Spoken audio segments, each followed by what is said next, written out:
ایک خاموش گاؤں جو دھندلے پہاڑوں سے گھرا ہوا تھا میں شام کے وقت ایک مسافر آیا۔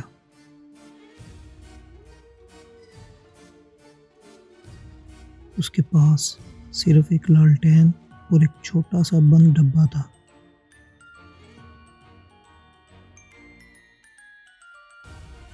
گاؤں والے تجسس سے اس کا مقصد پوچھنے لگے کہ ڈبے میں کیا ہے۔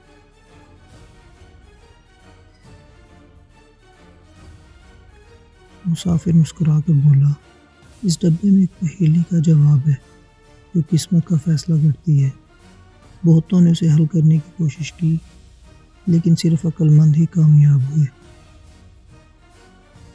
پھر اس نے اپنی لالٹین جلائی اور کہا، میں بڑا ہوتا ہوں جتنا زیادہ تم مجھ سے لو، لیکن غائب ہو جاتا ہوں جب تم مجھے مکمل بھر دو۔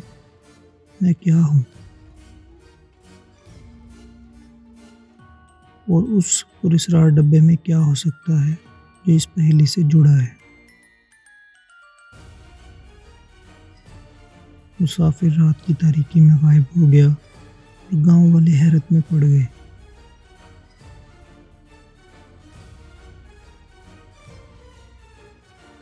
ڈبے میں کیا ہو سکتا ہے؟ کیا وقت ختم ہونے سے پہلے جواب معلوم کر سکیں گے؟